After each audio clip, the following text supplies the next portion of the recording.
Hi, welcome to Connecting the Dots, the podcast where we share our stories from the battlefield of consulting. I'm your host, Johnny Hill.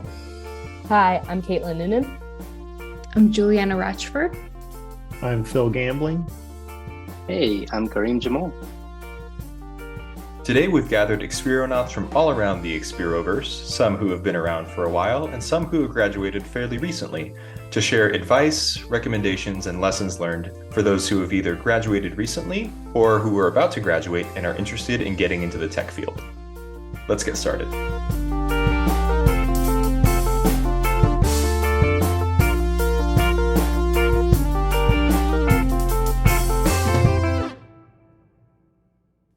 So let's just kind of start by talking about some of the most important things we've all learned, maybe in our first jobs after graduation, or things that we learned that were really valuable taking into that first job. So I remember, I think the thing that really stood out to me, and actually is maybe before I actually graduated, but during those internships, was just like how much you learn on the job that you didn't learn in classwork and like what your professor talked about. I mean, there's just like the world of academia and like the professional world completely different, both important, but you basically come into your job and you're starting from square one and you're going to learn a heck of a lot there. And I think the key was, and maybe this, I don't know if we're going to talk about this later, but just also how important having good mentors is throughout, I mean, really every stage, but like, especially right when you start, having someone that is a mentor of some kind really help guide you through that. I second that. There really is no substitute for hands-on application. Academia can only do so much, and not to sort of reduce the influence of school and the stuff you learn there. But once you actually get your hands on something and are expected to deliver, it's a completely different ball game, right? In school, it's almost like you have your assignments you have to do, and the assignments are actually putting up those guardrails for you. So they're helping you limit and focus. Hey, do this design exercise or do this coding exercise, and here are the requirements of the parameters, and here's what you need to deliver. When you get into application, those bumpers on your bowling lanes are gone, right? You can end up in the gutter a lot of times, not to be confused with the gutter we use in design, because that's an important thing to do. But those bounds aren't there, and you sort of have to quickly be self-driven and self-correcting, if you will, right? Being vocal about it, so that you can stay on course and make sure you're checking in with the client, the manager, whoever, right, to help substitute those guardrails that are no longer there. I'm like, also, yeah, you brought up a point too, that the classwork tends to have one way of doing things. Like this is what we learned this week, and this is how we're going to do that assignment. And right, those are your constraints. But in the working world, there's many different ways to solve a problem. Some of them will take you to the gutter, to keep that bowling analogy going. Some of them will get you a spare. Some of them will get your strike. There's no one way to do it. And if you end up in the gutter, you can always fix it too. Mistakes are rarely like permanent. It's not like, oh, we got an F on that assignment, that's it. It's like, well, okay, we just have to revisit it and rework this problem. Yeah, that was reminding me of that for school and workplace, them being similar or not. I thought of it in the way of like the client kind of being like your professor, which of course, in the workplace, you're trying to also steer the client in the right direction, which of course you can't do in school. You can't say, no, actually, this is the better way to do it. You can try. It probably won't go too well. Try. Yeah. Good luck. Unless you're on a debate team, maybe then there's some of that. Yeah. But I feel like I learned so much in the first few months of this first job, even more so like than I did throughout a lot of schooling, because it was, every single day, 8 hours a day throughout the whole entire week, sort of more focused. But I feel like, through classes, you had a little bit of everything. So you didn't necessarily get to hone your craft in a, certain environment or certain study. We just learned a little bit, but I definitely learned a lot in the beginning compared to just classes. Yeah, I think for me, the most important thing that I learned was like going with the flow, keep a plan, but maybe not an outline, because things usually are very different than how you expect them to go, and embracing that rather than planning a little too much for something that you don't really know what that looks like. Yeah, I think some significant differences or things that I took into my first job, like at least for me in college, I took 5 or 6 classes a semester and changed just, you're changing classes every semester too. So I wasn't quite expecting the ability to focus down as much on 1 or 2 projects because I was used to having my attention split a little bit, which I think was a really good change. Having the skill set of being able to jump from one thing to the next and kind of context shift is very important, especially in consulting. But I was really refreshed by the freedom of, oh, I just have 1 or 2 things that I'm responsible for right now. And I can just focus on that and get it done instead of, oh, I also have 15 other things in the back of my mind. There's just a different feel with being in the professional world. And also I'm sure we'll talk more about mentorship, but having other people alongside you working with you who aren't just brand new, who have a little more experience and can kind of take you under their wing made a huge difference for me. I know another big difference, or I guess something I didn't really expect coming into my first job here at Expiro was there's just a lot of information that you don't know, and you kind of get it all at once, or at least it can kind of feel that way. It's like drinking from the fire hose, I think is the example that most new hires use when we ask them how it's going. But it's also you're completely immersed in this new environment. And yes, there's a lot of information and it can be overwhelming, but it's also there's this wealth of information around you and you can learn so much in such a small amount of time that you didn't even know that you didn't know. So it's very different from a classroom setting because it's very hands-on and it's much more personal and interactive in a sense, but there is still a lot of learning going on. It's just a different kind of learning. Yeah, they're around people that most of the time would be happy to teach. Or if you ask that question, hey, could you tell me more about that? Sure, let's spend 5 minutes, an hour, versus professors, you kind of, oh, I'll go to office hours, to follow up on that. But it's different when you just ask a coworker who's been doing this for 5, 10, 15 years to take a deep dive, and most people are happy to share in the workplace, at least here at Expiro. And that's where the self-driven part comes in too, because with the fire hose, there's a lot of information and you have to focus and pick which of that you want to tackle and learn about first, right? You can't drink from a fire hose.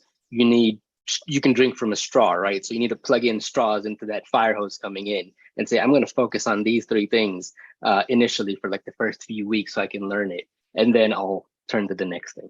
Mm-hmm. And that's where, mentorship and other stuff that we'll talk about in a second will, plays a big part because they'll help you focus as well. Yeah, let's talk a little bit about mentorship. I don't want to get too deep into it because I think we're going to spin that off into its whole own entire podcast episode. But let's talk a little bit about, particularly when you're coming in from an academic setting, you've recently graduated, the value of mentorship and what that ideally would look like, and just any words of wisdom around that.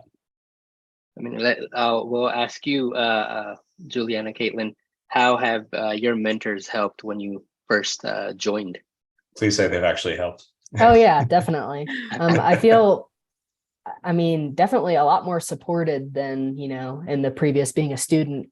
I feel like I've never been the kind of person that reaches out to say, teachers or professors or, outside of classes.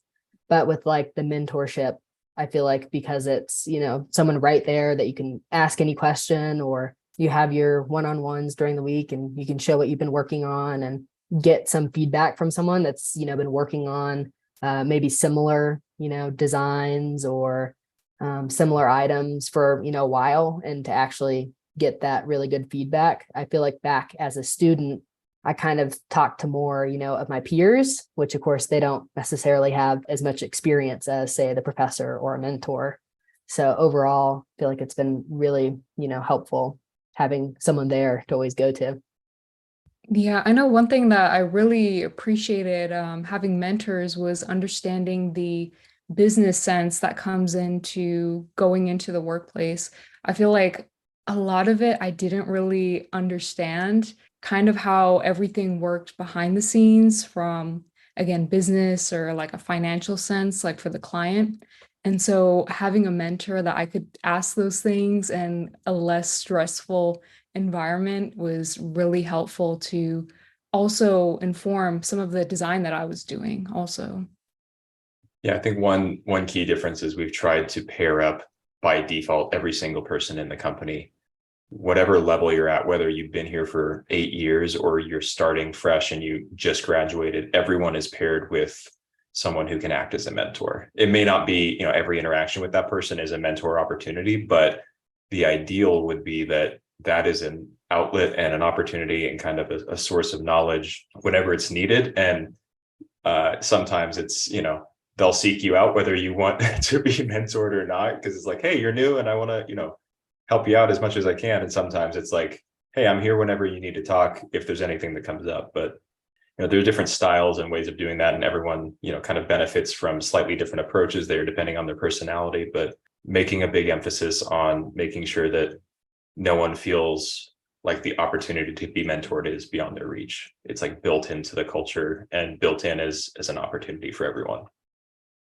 Yeah, and like mentorship throughout my career, not just at Expira. It's like there were times where it was formal, especially when you're an intern and you kind of like are set up with someone to be your mentor. And then there are people like in hindsight, like, okay, that person was a mentor. And I was very lucky to have just had that working arrangement at the time. And you kind of need it. I don't know, Cream, if you feel the same way. It's like, yeah, it never goes away. It's always good to have someone you can rely on to be a mentor, no matter like how experienced you are, because there's usually someone still a little bit further ahead of you. Correct. I agree. You're always learning, right? And that was sort of my one piece of advice that I was going to say, but there you go. I just revealed it now. But it's one of those things where, like, if you take the mentality that you're always learning and there's always someone better in this area, I want to go learn from them and, get better and improve yourself. That, self-correcting and self-improving mentality, seeking out those mentors that are good at that is critical to just continue developing and growth over your career. Yeah, similar to that was also, I had the piece of advice that was, don't expect to be at the speed or obviously the skill of someone who's been doing this a lot longer than you have. I feel like whenever you first, you get out of college and you're at your first job, you feel, like pressured to perform like immediately and to, really be at that same level as like a senior or a lead. But that's my like main advice, is to like give yourself the time to learn and to, go and get your critiques, and you'll just move from there, and it comes easier. The, interacting with clients or just the design process or any of the processes, they get a lot easier as time goes on. Yeah, I would definitely agree with that and say it's kind of both. It's like, don't get a big head and think that you're this amazing person who, can do everything and you don't need help, but also don't assume that you don't have anything to offer. Like I learn stuff from people who have just been doing this a very short time and from people who recently graduated all the time. And, we, especially here, we bring in people who are smart and good at what they do because they're smart and good at what they do, even if they're young.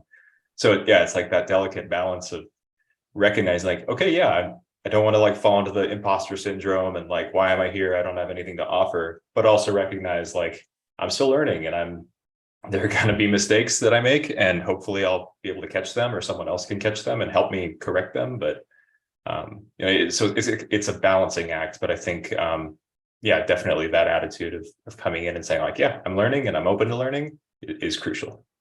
I think it's true. Like, you said something about like newer grads will come in and may know new things that the more experienced folks don't know, because they have been thrown into an environment where they're learning and bringing in new ideas. Because it is also easy for us old folks to just get stuck in the ways we do things, and you don't always have like a natural way of kind of reintroducing new ideas. So sometimes it is like so-and-so new person joins the company and brought up some cool new thing, and like, oh wow, that might actually be really applicable to this problem we have over here. And more experience usually helps you understand like when to like temper all that enthusiasm and how to apply it, but it also doesn't mean like everything for sure. Like, I'm always learning things from everyone else here at Expiro. Yeah, that does bring up pitfalls, right? Like some pitfalls or traps we've seen people fall into. And it usually falls into two main categories, either not doing enough or doing too much, right? And finding the right balance is the key. And it's going to be different from everyone and every project and every company. And you sort of have to feel it out. But like, if you're on the trap of doing too little, if you're expecting that everyone's going to walk you through every step, that's probably going to be a struggle, because unlike school where it's more of a push, right? They're pushing you to do this assignment and then this assignment, then this assignment. In the workplace, it's more of a pull, right? We hired you because you're smart and talented. We know you can do it. Now it's on you to drive and ask questions as you need to, right? We'll still guide you along the way and keep asking and prodding, but it's more of that pull relationship. It's like it's on you. And so if you go in there and just sitting around waiting for someone to tell you to do something every time you're blocked and you're not raising your hand, that is a key to have issues. And on the flip side, there's a lot of people that come in with a lot of enthusiasm, which is great. There's nothing wrong with that. But in so doing, people often overestimate how much energy and capacity they have. And they say yes to everything because they want to learn. I mean, why wouldn't you want to learn, right? But very quickly, they can end up burning themselves out or getting overwhelmed by, having to work 80 hours just to keep track of everything that they want to learn quickly. And really, the answer to that is yes, it's okay to have that enthusiasm and you want to learn these 14 things, coming right in, but prioritize, right? And that's where we say, use that straw in the fire hose, right? Like, here are the 3 things of the 14 I want to tackle this week and next, and then I'll do the other ones and other ones. And you'll still get to learn all of them. You just have to do it in turn. I still remember when my boss pulled me aside at one point and said, like, hey, you don't have to say yes to everything we ask you to do, right? Like, you're doing a great job, but we're worried that you're burning yourself out.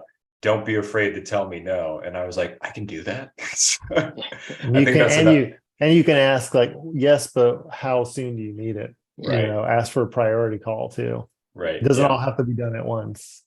Yeah. And that was a game changer for me, and definitely helped me with my task and priority management. Yeah, I remember when I started out, I would get so much anxiety opening up my email in the morning and just think, like, I mean, literally, I don't know if it was panic attacks, but I just remember feeling like, oh, I don't want to do this, because feeling like I had to be able to answer everything immediately, with like deep experience that I see these people with decades of experience answering questions with, like, kind of what we were saying earlier, like thinking that you should be as good as all these other people. It's like, no, I was the low man on the totem pole, and everyone understood that. And that took me a while to figure that out, because down the road, it's like, not every email. I mean, we're pretty good. I feel like our email isn't out of control, but some places can be wild, and not everything needs an immediate answer either. If you're working on something, then you're working on it, and that other request might have to wait. But not, it's like, it's so easy when you first start to just think everything is important. And if I don't answer or don't have a good answer, I'm going to get fired. And that's it. That was definitely, I felt like the mindset I came into the working world with, because I think also you get a little bit out of school. It's like, well, the assignment's due next week. Everything has a due date within the next few months, but the working world, not always. Yeah, I can relate to that, Phil, where we work with clients all over, right? Lots of different time zones, and many are much earlier than us. And you come in the morning and you're ready to go, and you open your inbox and there's like a bunch of emails from clients where you feel like, hey, you're already behind because they replied, an hour ago, if they're in the Eastern time zone and I'm in Central. Right. So I need to respond quickly. But that is assuming that they are on the other end waiting for your response right away. Like if they're clicking refresh, continuously on their inbox. No, they sent a message and they have moved on because it was on their list. They had to ask a question. They don't expect it right away unless the tone and there's something in there that says that, right? And once you realize that, it does get much better. It's like nothing needs to be urgent. And for the ones that are, use the tools at your disposal, like in your inbox. You can star messages you need to respond to, quickly. So you can snooze ones that don't need a response for, a couple days or whatever, things like that. So let's spend a little bit of time kind of thinking through what are some things that, giving advice to people who are maybe about to graduate or looking into internships, like what kinds of jobs and internships should they be looking for? Like what are some qualifications that they should say, like, well, I want to work at that kind of a place. What should that look like? And also recognition of maybe some of the differences between what kinds of things you should expect from an internship versus a job. I know one thing that grads could look for is like the difference between agencies and in-house when they're going out and looking, since I know that that's something that I never really understood the difference between, but could make a world of difference. And I think for an internship, you can kind of go and experience that and then know. But if you can do research ahead of time, I think that would be a good thing to do.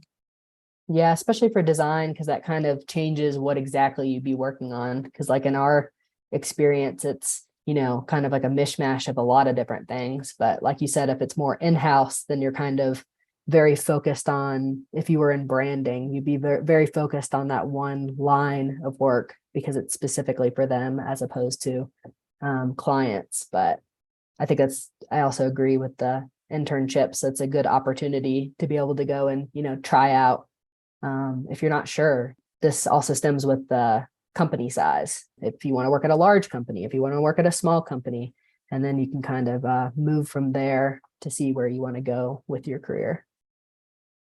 Yeah, as a follow-up to that, I think it's also worth spending a little bit of time asking the question, like, I think internships are usually framed as like the most important thing you can do while you were in school. And I certainly think that they hold a lot of value, but I'm curious if y'all would agree with that. Like, what kinds of things did you learn during your internships that you feel like were really, really helpful? And were there any things that you were like, I don't know, I felt like I learned more from other things, kind of a question. I actually don't have experience with an internship. I flew right into the workforce. I Okay, didn't so have any I experience was with an I was internship. hoping I wasn't the only one because I was the same way. I didn't have it. Yeah. I certainly tried, but I think it just didn't pan out. And part of that was my degree plan changed a little bit while I was in Mhm. school, so there's a little bit less direction at times. Yeah, I'm at the same where it's like, well, I don't exactly know, I know that internships I feel like would help kind of ease you into it, especially if you were to be hired afterward to then work at the same place. It would be kind of like a starting point. But I'm at the same point where it's like, it worked out so far. So I feel like I feel like at least for me, the internships in general, I think it just depends. It depends on the person and how quickly they want to start up. Yeah, I think for me, the internship was like critical and just making sure like I knew I was in the right career path. Like once I had that internship, I felt, well, I was and it led to my first job, but I really knew I was like, yeah, I'd found the right path. Like this is where I wanted to be. Yeah, I too don't have experience with internships. I also kind of came in as well. I did work sometime, at least for Expero, as a contractor for the first month. And I guess I like to think that was sort of my trial period working. And I had also worked on some other freelance pieces before I came into the official workforce. But I think when I was in school, I was really intimidated and I didn't really know where to start. And I was like, well, I'm not really sure what I want to do and I don't want to waste their time. But I think my advice now is just go for it. If you see it, like go and be open and explore. But also, it's not the only way to get into the workforce either. There are a lot of different things that could happen that you might not have known about, and doors that are open that maybe you didn't see that door. So you did the 30-day trial and then you forgot to cancel your subscription and you got signed up for full time. Is that how it went? Yeah.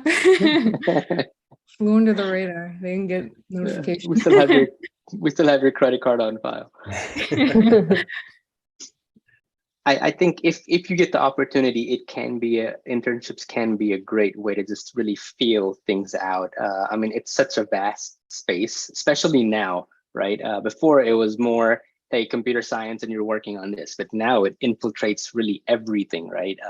I mean, even your toaster has probably AI in it if you get the right one, right? Because on this day he likes it this brown, and on this day he likes it this brown.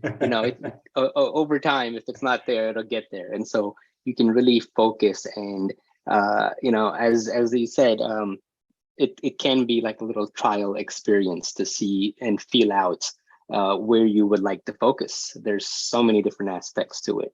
And you may realize you don't like the application side of it. Maybe you like the theory and academia more, right? So that can be revealing as well.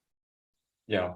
Caitlin, I really appreciate what you said. It can make it a smoother transition for sure. Like gives you a little bit of a taste of, oh, maybe I liked this part, but not that part. Okay, that gives me more clarity into what I want to look for a full-time job. Or it can be an easy on-ramp into, hey, I worked with this place as an intern and they liked me and I liked them. And hey, now I have an offer. That's awesome. But it's not the only way to onboard. It might be a smoother process and it might help answer some questions. But there are other ways. I know some of those are taking advantage of your network of other people you've met through your school or other people who are connected in that way. And there's a number of other ways to kind of get into that process. But yeah, I wouldn't overinflate the necessity of an internship, but I also don't want to diminish the value that it has, especially if you intern at Expiro. Then it's just always a great time. Oh yeah, for sure. You love the swag too. It's true. Let's talk a little bit though about the longer term side of, okay, you've graduated, now you're looking at jobs. What kinds of things should you look for? Maybe some red flags and maybe good things to look for. I don't know, green flags, I guess that would be. And then some of those other just like things that maybe might not be common knowledge to be aware of while you're going through that process of looking around and applying. Like maybe I call back to the mentorship thing.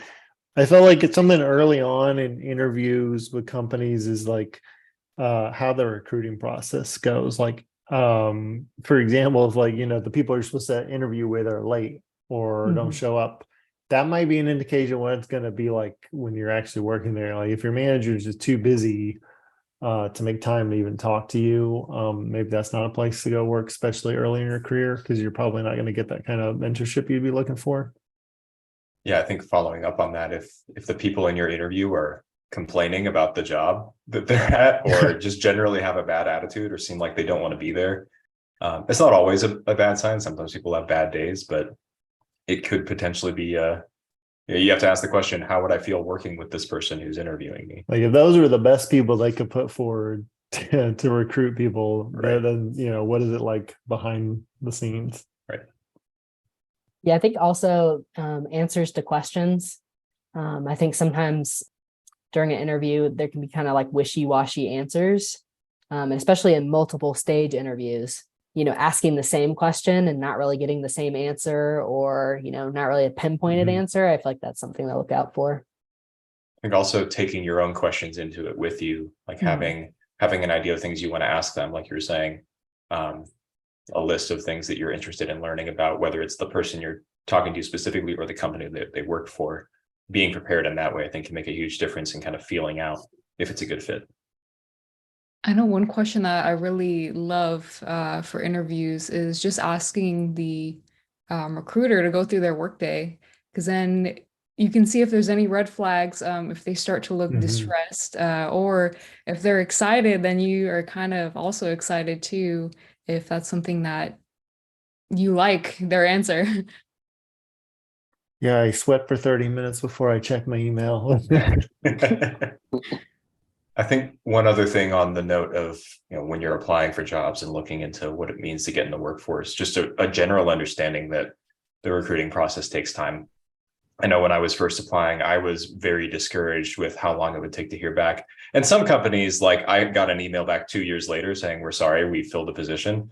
That's not what I'm talking about. That's just like a funny example, but it can take weeks or sometimes months to go through the whole process, and recognizing like, if you're trying to get something quick, it's probably, that's probably not going to happen most of the time. Sometimes something awesome will fall into your lap, but most of the time, like it can be kind of drawn out. So being prepared for that kind of marathon and having, endurance for that, just being aware that, okay, this is going to take some time and that's okay.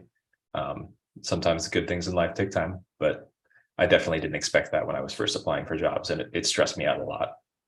Oh yeah. I mean, being on the other side of it, I mean, Kareem, we get busy and we'll forget to follow up. So sometimes, yeah, be patient. And that's not necessarily a reflection on you. It just is the nature of like the process. And keeping in mind that it's not just a solo decision that we're evaluating you. It's a large pool that we have to get through, and it takes a while to interview everyone through the different stages of the process, and then narrow down and prioritize, and then compare against the opportunities and the growth plan, and all that stuff in an ever-changing economy. So as Johnny said, just be prepared for and plan accordingly for the time it will take in reality. Right. And it's okay to ask questions about, hey, how long should I expect this process to take? If a company gets upset with you for asking like when you can expect to hear back, that's probably a red flag. It's okay to say like, hey, I'm trying to make a decision. I have other offers on the table. How can I work with you to make sure we're both on the same page? That kind of a thing. Like, it's okay to have those conversations. You don't want to be a jerk about it, but you can be upfront and say, hey, what should I expect? How can I help make this process go smoothly for both of us? I think can be really, really helpful.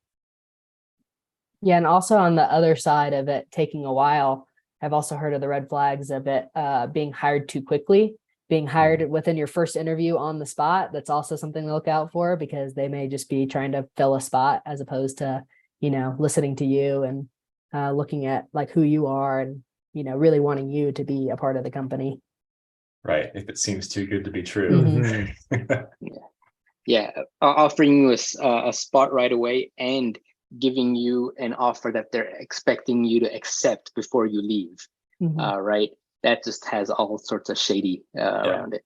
It's always good to take a little bit of time to think about it. Yeah.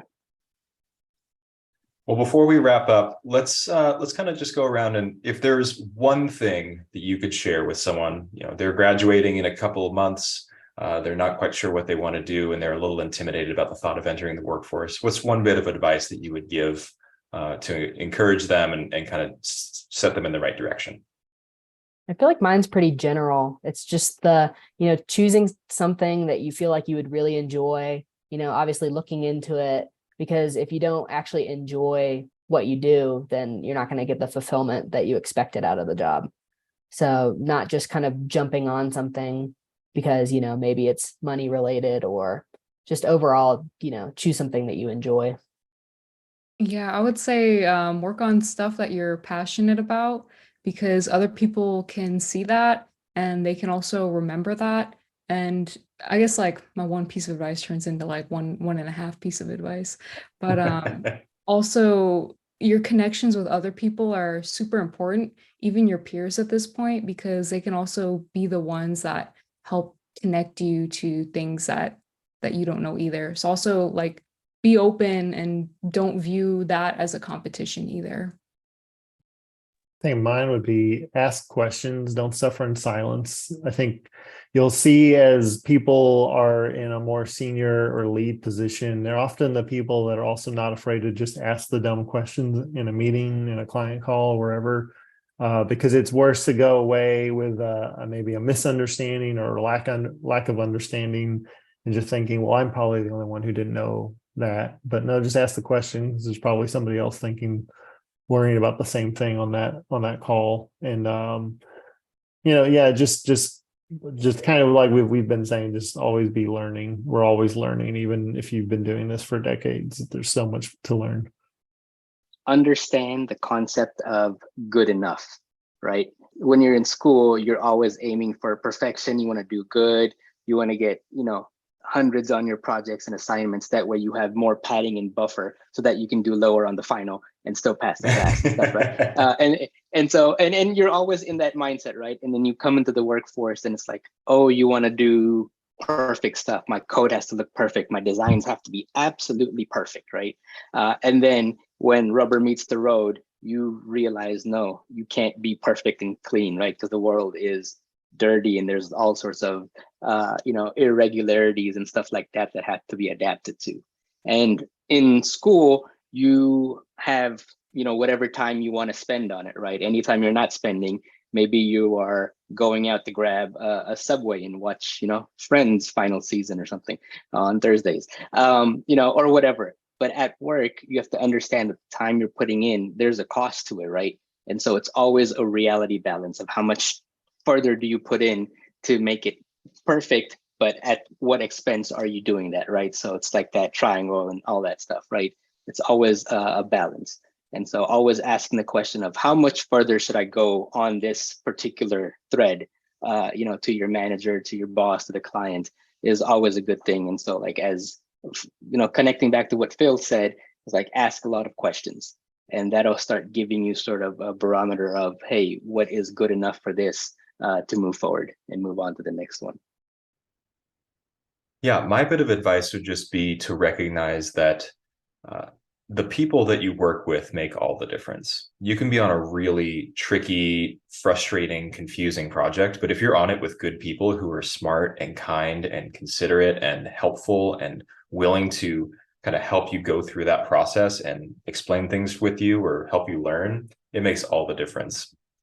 And I think that in a world where it's super easy to hyper focus on your title or your salary or the prestige of the company you work at, it's really easy to overlook the value of, if you're not working with people who day in and day out know how to get stuff done and are considerate and are good to work with and are just like good people, then the most prestigious job and the highest salary and the coolest title doesn't mean anything, and you'll be miserable. So just recognizing that's super significant. And if you can find people like that, even the most frustrating projects become something that might not always be easy in the middle of it, but it's something you can look back on with those people as something you learned a lot from, and you got to know those people better and see their character shine through in a really important and powerful way.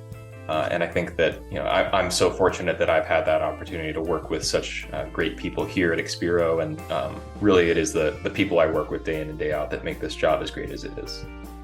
Now makes me want to give another piece of advice, is like, because that just jogged my memory of like how you treat people is important, because you could be like the greatest genius at whatever you do, but if you're a jerk, no one's going to want to work with you again. But if you just like, and kind of to your team aspect, Johnny, it's like if you just treat people well and people like to work with you, you could just be okay, but people will probably come back to you and still want to work with you, and like that way, you foster your network. That's probably better for your career than just being like a superstar who has no interpersonal skills. Right.